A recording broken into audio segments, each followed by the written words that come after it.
All right. You're welcome back to the press this morning, and if you've been following, we read out the headlines, and most of the headlines that run through the gamut of papers has to do with the two political parties, major political parties, PDP and APC. With Apc Nec holding today, and another part of the story saying that the venue has been moved from the national secretariat of the party to the banquet hall of the presidential villa. And you also have the information that 7 members of the National Assembly who got in there via the PDP have now jumped ship, and now want to pitch a tent with the APC. And 7 of them, 4 senators and 3 House of Reps members. And then you also have the story of cholera in Niger State, with 13 deaths and 230 hospitalized. These are the major stories. You also have the GDP rebasing, and some people, the Lagos Chamber of Commerce and Industry says the rebasing doesn't change the reality, the economic reality on ground. And whereas the Minister of Finance says what has come out shows resilience of the economy and the new momentum being gained. So, of course, from different persons, you can be sure that the outlook will be slightly different. And so you have APC moves NEC to the villa, and then coalition will back any of us that emerges as candidate. So that's Amaechi who's speaking there, and Amaechi says he will unseat Tinubu if given the ticket of the party. Well, these are the major headlines. It's a good thing also the PDP on its own has accepted that its woes, its challenges are self-inflicted. I think that that's a major. It's a very good thing when someone can look himself in the mirror, look in the mirror, and say to himself, "I am the cause of my problem," and that's the first step to healing. That's the first step to a turnaround of fortune. And I must congratulate that party for having the nerve to declare that. It's not everybody who owns up to their failing. So if they have owned up, it might just mean that for once they are really determined to turn things around. And there, a few of them are saying there's no leaving. Saraki says there's no question of leaving the party. They're going to fix the party back. And a few of them like that also. So maybe a new day has dawned for the former ruling party that is now supposed to be the major opposition party, even though it didn't quite fit that bill over the last 2 years, over the last 10 years, if you like, but particularly over the last 2 years under the Tinubu regime. It has really flailed. It has continued to flunk its chances, but let's hope that it's about time now, and that respite will come to the party. They are also being stern with warnings that if you are defect and stay there. Stop looking back to try to meddle in the party. So it's like, let's know how many we are. Let's know who belongs here and who does not, so that we know who to work with. And I do hope that they can truly reconcile amongst themselves and discipline whoever needs to be disciplined. Because for me, I had said for a very long time that part of the problem the party was having is its inability to discipline errant members. And if you have a family, if you have a school, if you have an organization, if you have an office where people are bigger than the system, where the system cannot bring them to order, where the system cannot insist on what it is for the group, for the system, where people, individuals, can take it upon themselves to derail or misbehave, and without any consequences.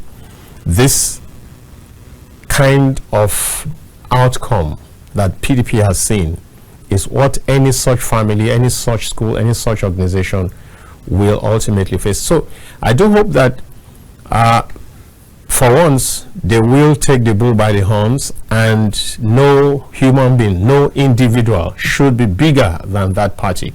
Of course, they should do everything within the ambit of the law, but whatever needs to be done should be done, and should be done in good time, because sometimes timing is crucial.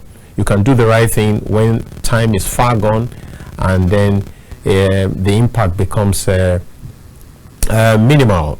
Like, I mean, you really don't have much impact. It's like too little, too late sometimes. And I do hope that the PDP really truly understands its place in the annals of this country, and will rise up from the ashes of its immediate past, and try to take its proper place among the committee of parties in Nigeria. I truly wish them success. I hope they're able to turn around that party. It will mean that they still have a few persons of integrity, a few persons who are committed to the cause of the party, and it will also showcase the Niger spirit of never say die, and the fact that it will also be a real showcase for the party that they've got people who can turn things around. For example, don't they say that charity begins at home? So if they're able to turn around their party, turn around the fortunes of the party, and the party is able to regain strength and stand again, and become really a voice to reckon with, an opposition voice in the meantime to reckon with, then of course it will begin to attract more interest and more membership as people see that things are beginning to look up again for the party.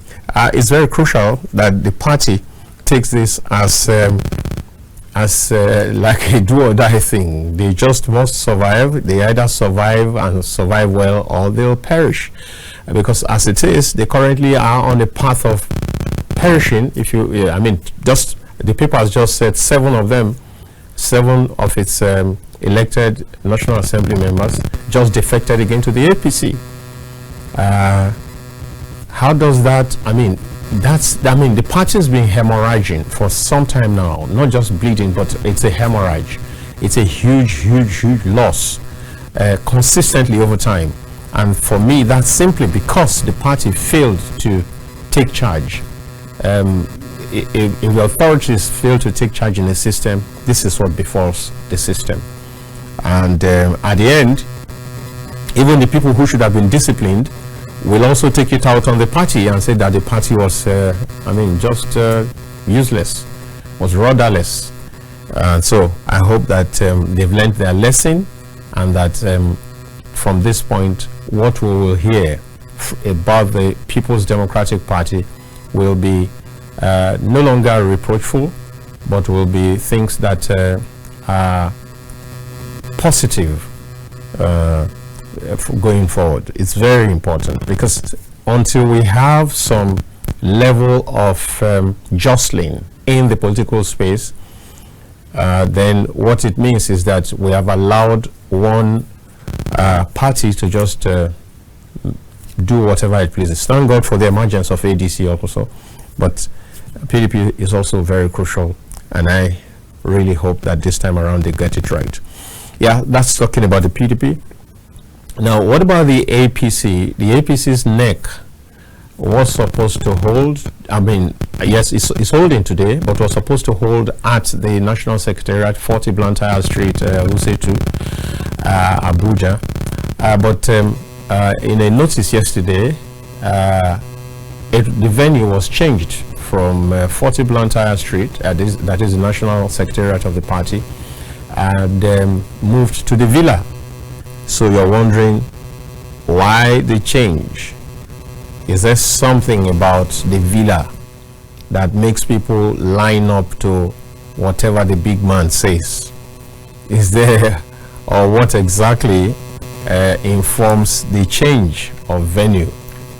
Why would you want to change the venue? Yeah, it happened once before under President Muhammadu Buhari when it was time to remove Oshiomhole, Comrade Adams Oshiomhole. The Nec meeting that also removed Oshiomhole was held at the Villa. So, and as we speak, we do know that APC has issues with the chairmanship of the party. Just a few weeks ago, the former Kano state governor, Umar Abdullahi Ganduje, who was on that seat, had to suddenly had to move on. At the time, it was said that he had health issues that he needed to tackle, but it emerged later that it really had to do with the rumbling within the party, where many of the bigwigs from the North Central have said, look, it's our turn, and you cannot give a slot to somebody from another zone, because Abdullahi Adamu, who left the seat, is from the North Central. So if you needed to replace him, what should happen is that you replace him with another person from the North Central. Unfortunately, that didn't happen. He was replaced by Umar Abdullahi Ganduje, former Kano governor, who is from the Northwest zone. And that had created a whole lot of agitations within the ranks of the party from the North Central, where they felt cheated, where they felt that their chance was being stolen, if you like, quote unquote, and was being given to some other people. So it's most likely that the chairmanship matter will be properly concluded today, and we might see the emergence of someone from the North Central. Some weeks ago, a few names were being bandied as being interested in becoming the chairman of the APC. One of the names is Omar Tanko Al-Makura, who used to be the governor of Nasarawa State, and he's a member of the CPC part, the CPC from the legacy parties that form the APC. He's of the CPC part, and so for some time the CPC part of APC have tried to express their misgivings, have tried to express their that they don't feel comfortable with the way things were going in the party. They looked like they were being sidelined, they were being not being carried along. And you know how it is for politicians when they are not carried along. Many times they don't mind pulling down the entire house if their interests are not taken care of. And so today it's likely that a substantive chairman will emerge for the ruling party. So I was saying a few weeks ago, some names emerged as to who and who were in the race, and Makura was one of the names that was mentioned, and you also had Joshua Darie, and there was someone else again from Benue. Is this Suswan or someone? Sorry, the SGF, the current SGF, who also used to be a senator from the state, governor from the state, and so these are the names that have been in the public space. We believe that in a few hours, all the speculations will be over, and we will be handed a brand new chairman of the party. So that is very, very crucial. That is very, very important. The party that is ruling needs to have stability, because without stability, it will then mean that they don't have what it takes to power government. I mean, if the party is in shambles, you can imagine what effect it will have on governance. So, APC, we wish you the very best. We hope that before close of day, some of these meetings can go on and on and on, especially if there are contending issues, and if you have rival groups that are not listening to each other. But we do hope that they listen to each other. We need peace in the parties so that there can be peace in the state, in governance. And we do hope that very shortly the results will be out. And so we also want to take a look at a few more. But in the meantime, in case you are there and you want to share your thoughts, the number to call is 080-299-38365. I'll take that again, 080-299-38365. And for the last time, I'll take it a lot slowly. So you have 080-299-38 and 365. Call now. Let's take your call so we can have your own contribution. I know that many people are passionate about these issues, and any moment from now we'll have them calling in. And I do hope that the network itself is going to be supportive. At this point, we might just take a break, and when we get back, just holler me, just call in, and I'll allow you to have your say after the break. To the press, and this is Kaftan Television, and we're coming to you from the Abuja studio. My name is Dayo Omogun, and we've been talking about a few of the news items, news headlines that are showcased on the papers that we brought to you this morning, and most of them talk about the Apc Nec meeting that's scheduled for today, and also the fact that even though originally it was scheduled for the National Secretariat, it's been moved from the National Secretariat to the villa, the presidential villa, the banquet hall of the presidential villa. And also we talked about the defection of 7 PDP National Assembly members, 4 of them senators and 3 of them House of Reps members, who have moved from PDP to the ruling party, the APC.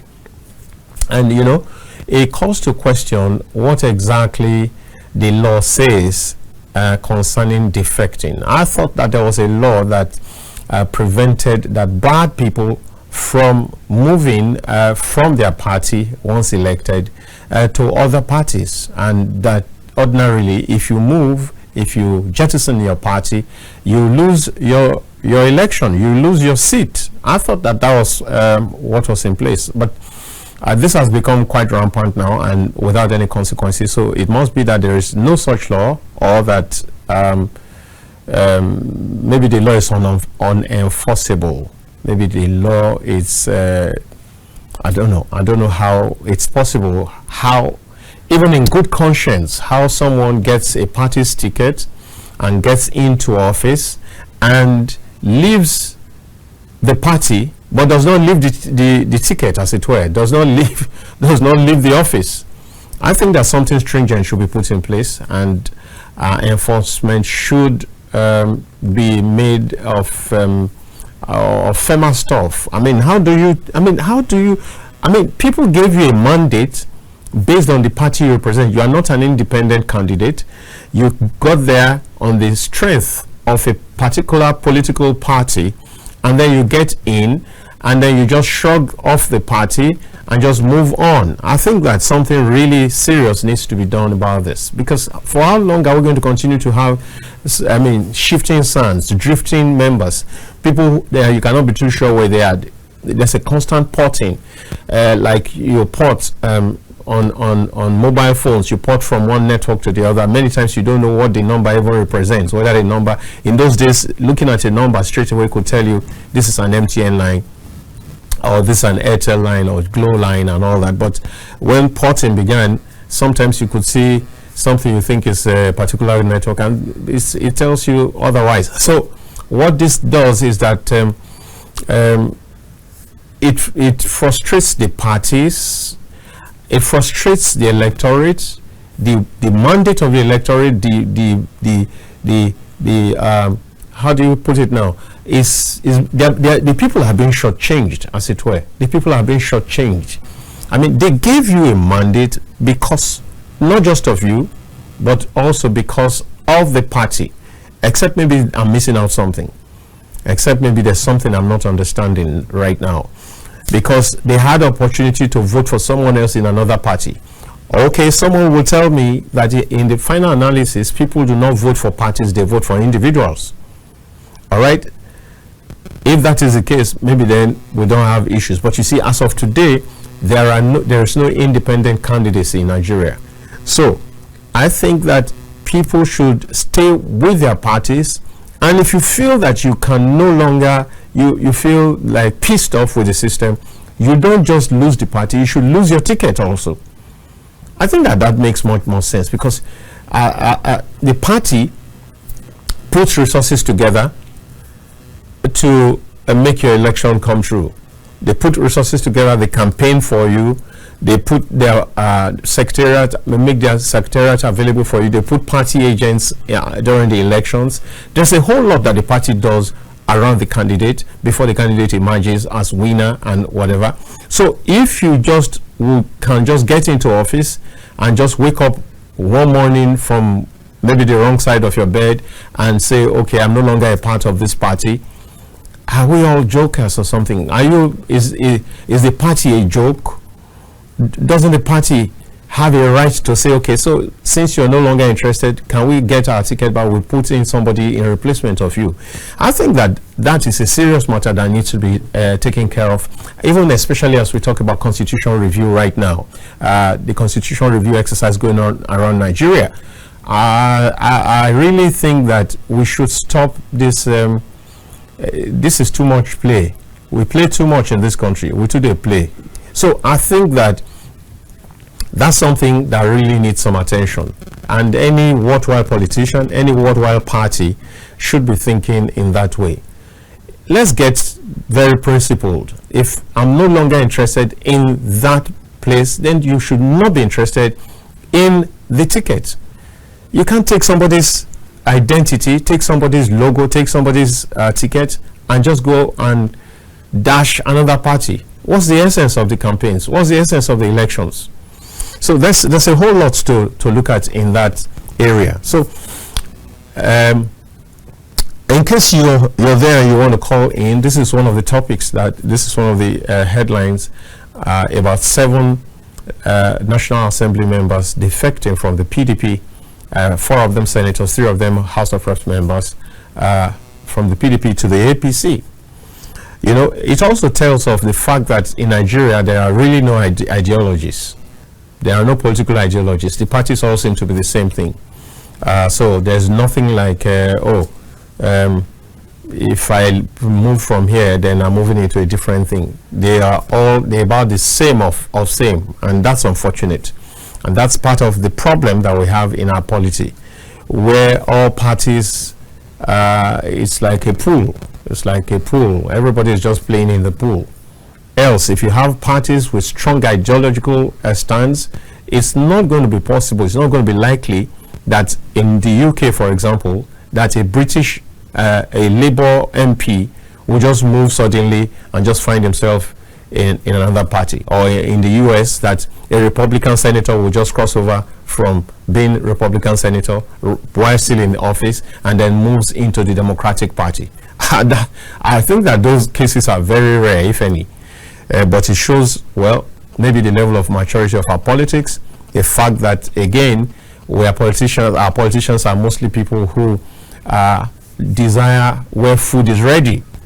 So they don't want to be part of cooking the food, they just want to be a part of eating it. So why bother? If there's a ruling party that can give all the perks and all the support, why not go there? I guess we have our first caller now. Hello. Hello, good morning, sir. Good morning, sir. Yeah, you are on to SMD calling from Lagos, sir. SMD, how's Lagos doing this morning? Well, we bless both, sir, and how's Abuja? Great. So let's have you. Let me quickly respond to the last issue you were presenting, the issue of defection. You're right. You see, and sometimes I ask myself, defection based on political ideology, not just based on petty sentiment. It's a welcome idea if that should be the case. But the situation of our defectees is not the case. The case is even before defection, you ask them how many consultations have you made before defection? If you really mean too well to your people, will you be able to consult with them? How do you do that? So these are the main issues that you can see. Much of the defection are based on a selfish sentiment. That's the worst part of it. And it's not too good for our democracy. Yeah, everybody is entitled to his opinion. But the issue is, it's not the right thing to do because it's not based on ideology. You'll agree with me. You ask them, okay, before defecting, how many times did you consult? Who and who did you consult? Will you be able to have a town hall meeting with your people and so on and so forth? The answer is no. So that's the issue. And then the issue of APC PDP meeting today, believe me, for the ruling party, if really they're going to do, whether it is nomination or choosing, if they're going to do it based on competency, that would be good for the party. But believe me, you will hear the result. It's going to be based on loyalty. And if that remains the case, they're not going anywhere. You're not going to witness any changes. So when we are talking about democracy, the political parties must respect the institutions. Who are they going to respect it? They are the political actors. So if they don't respect the institution, who do you expect the electorate to respect the institution? So let them do the needful. But I am assuring you, believe in me, the outcome is going to be based on loyalty, not based on competency. And that's where the problem is. I'm sorry to say, but I don't pray for anything bad for them. But believe in me, this is the cycle we are going to keep on rotating. Because why taking it? Wow. SMD, are you still there? Thank you very much. I remain SMD from Lagos. Thank you very much, SMD. Yeah, so SMD is agreeing that it's a bit out of place. I mean, to have people just come into office on the ticket of a particular party and then dump that party and move on with the ticket to another party. Let's hear what this person has to say. Hello? Hello, good morning. Am I on Captain TV? Correct. And your name, sir? My name is MK Sule, calling from Jalingo, Taraba State. You're welcome, sir. Okay, I want to contribute my own question. Go ahead, sir. As regards to the defection, first of all, have they broken any law by defecting? Is there any law against defection? If there is no any law as regards to that, then that means anybody that defects has not committed any sin. Rather, we should just go ahead with whatever we see and then look at the personalities, not the party anymore. Thank you very much. So, just before you go, NK Sule, Now, so if you suggest that we should not look at the party anymore, is it not time? Is time not ripe enough for us to now have independent candidates, especially now that the Constitution is being reviewed? Well, until the Constitution sets out that policy that there should be an independent candidate, it is illegal to have it now. Right. So let's wait. This is what the law says that we should abide with. All right. Not our own emotion or insinuation. Correct. Okay. Thank you very much, Nkesule. Thank you very much. God bless you. All right. So, Nkesule is from Jalingo is saying, well, maybe we just follow the party. I mean, the individual, vote for individuals, no matter what party they belong to. So, from the beginning, you would have you take your mind away from the party and just say, okay, this person has been good in our community. This person has been is open to our cries and all that. So let's vote for him. So it doesn't matter the party. Hello. Hello, Mr. Dayo. Good morning. How are you? Very fine. Good morning. This is Abu Bakar. Thank you, sir. I'm Bakar from Kabbalah. Yes, sir. I've heard this voice. I've heard this voice for over 7 years, so I should know the voice. Yes, sir. Thank you, sir. I appreciate you. Kindly permit me to congratulate the management of your station for putting on a state-of-art facility and technology of running 3 sister television stations simultaneously. Right. Thank you. Keep it up, and I want to as well show my appreciation to Surat Tech. During my inaugural call, what I would call inaugural call, I won a recharge card that worth 1,000 naira, and I have acknowledged the receipt. Thank you. All right. Thank you. That's quite memorable. So that was a very first call on Kaftan TV, and then you won something for yourself. Sir. Wow. Yes, yes, sir. Yes, sir. All right. All right. Thank you so much. Yeah. Coming to the issue on the front burner, defection unnecessarily by some of the politicians, political elements, it says a lot about the integrity of a country. But because if you don't adhere to principle, to business ethics, to political ethics, it shows a lot of shortcomings about how you run your affair in your country. How will a willing investor show believe, will not doubt our capacity as a country? It is not just a barber saying of you don't lie. There are certain attributes about individual yes that undermine your capacity or integrity. We should, most of our parties, political parties, lack ideological concepts. If they really adhere to ideological principle, they will not be defecting from one party to others. And again, when people give you mandate, you enjoy a lot of trust from the people. When you defect from the current party to another party without people input, without receiving enjoying support and solidarity from you people, you don't carry your people. It's a betrayal. It's a betrayal of public trust. True. You should not allow to carry on. We should correct this anomaly. It is a national disgrace. We should. It will tell a lot if we don't correct it. It will tell a lot about our image internationally. It is not about local politics alone. That is my take for that. Thank you very much. Thank you, Abubakar.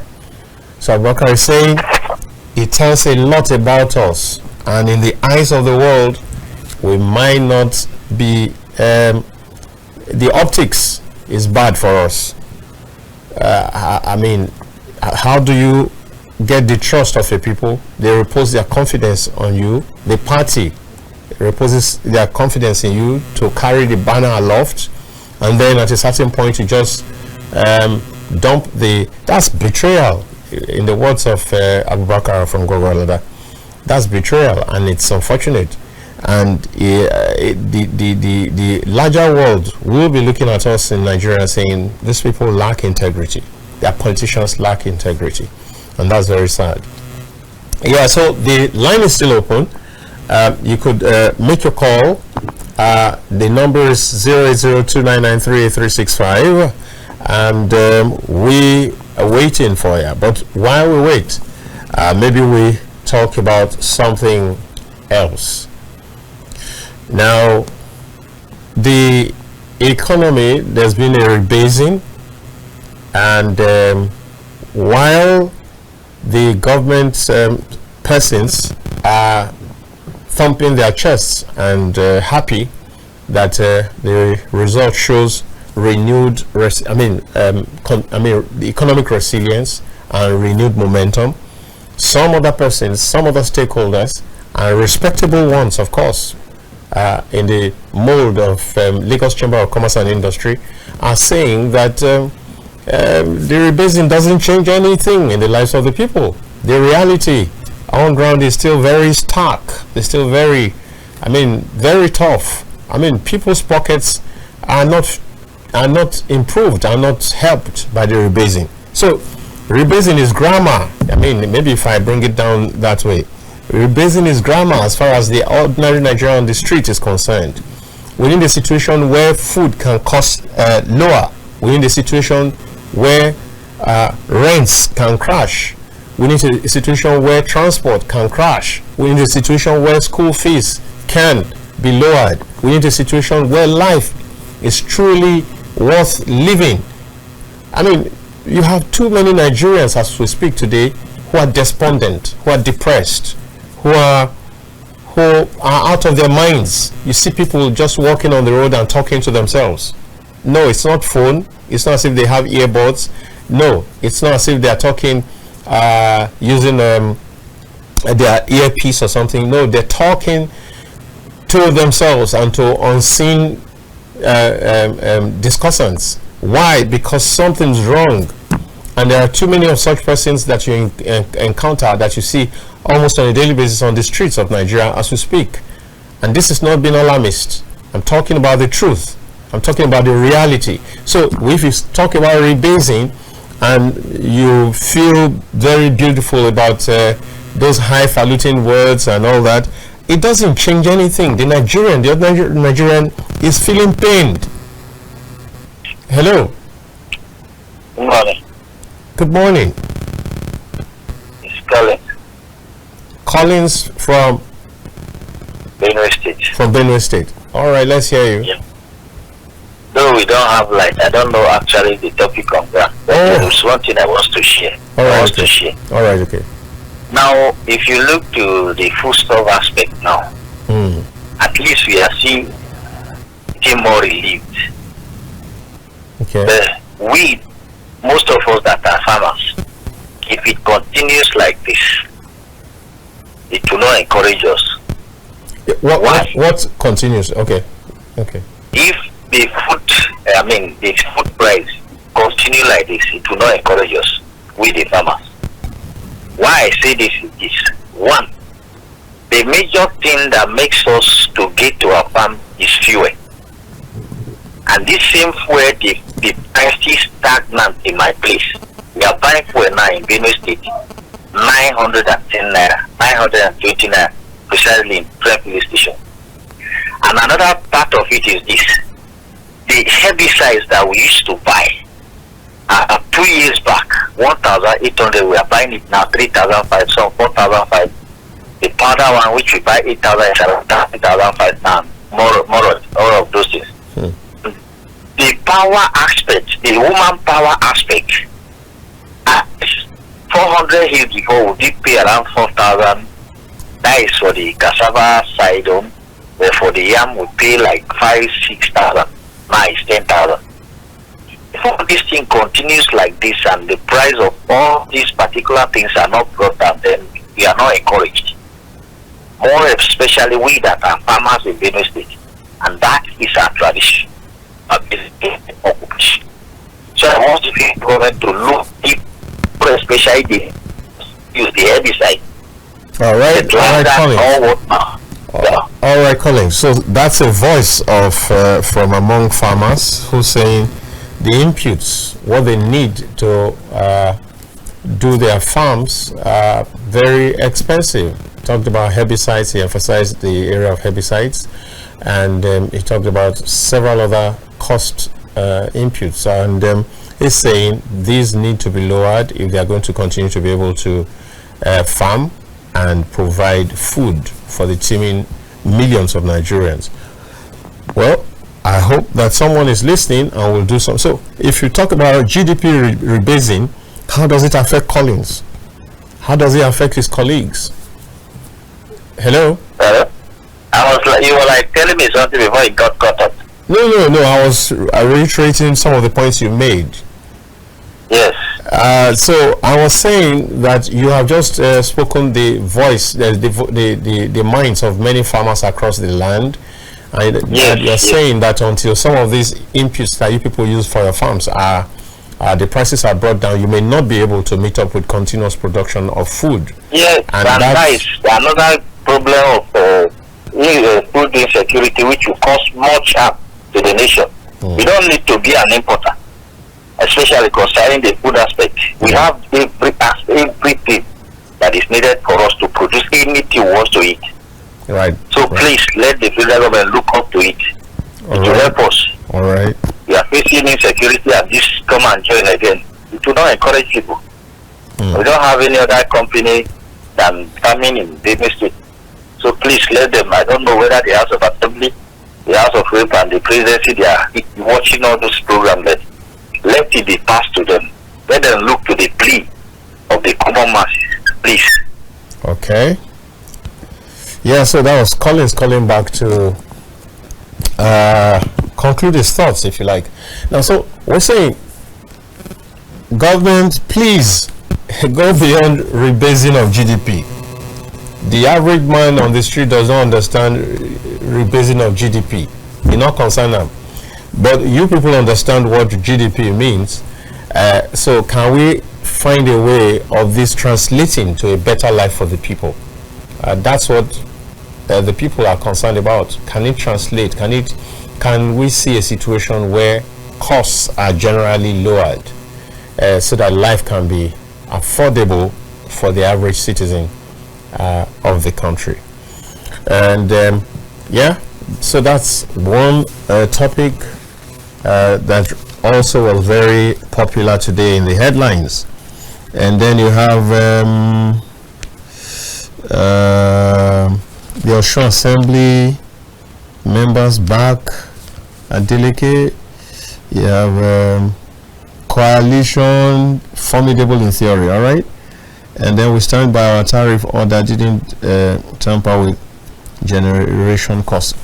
I guess basically it's just these few topics, and I do hope that you are there and trying to reach out to us. What can we do but wish the party or parties that are having their neck today well? We are in a democracy, and parties are very essential.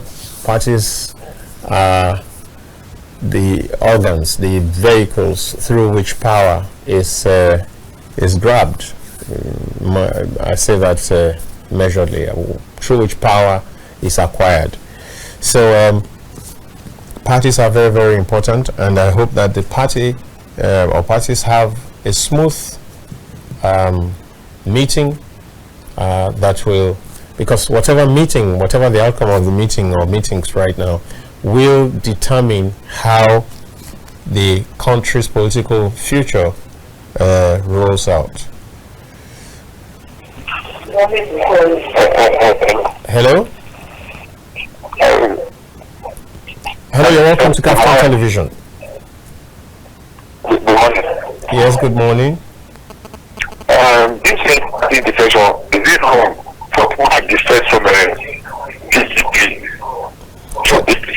Tell us your name, and you're not sounding clearly. Can you speak into your phone, or are you using an earpiece? Please, we can hear you clearly. And tell us your name first. Okay.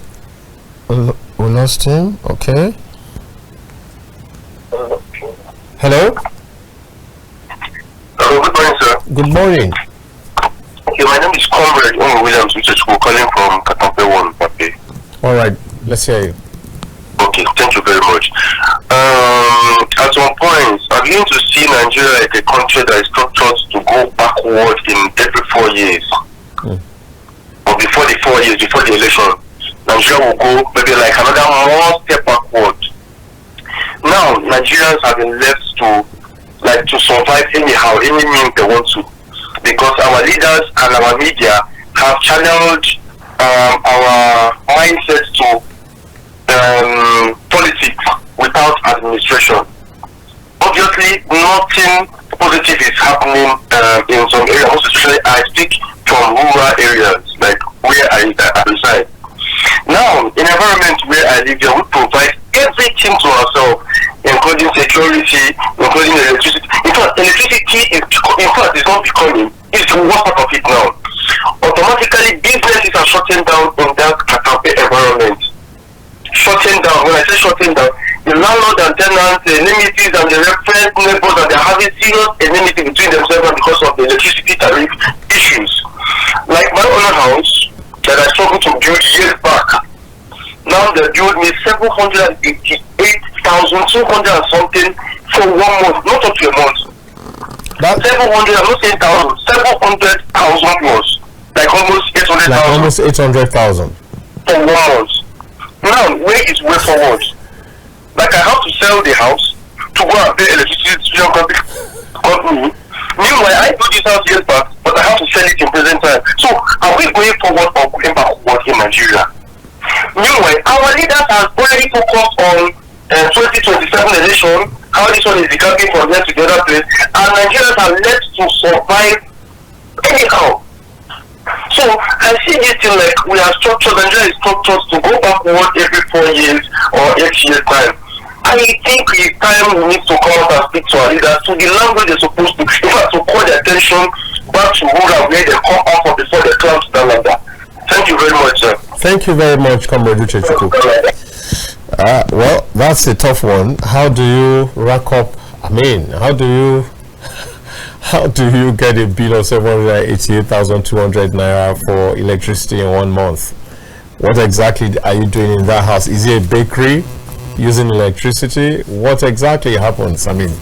So many questions. But you see, we need to go because it's about time.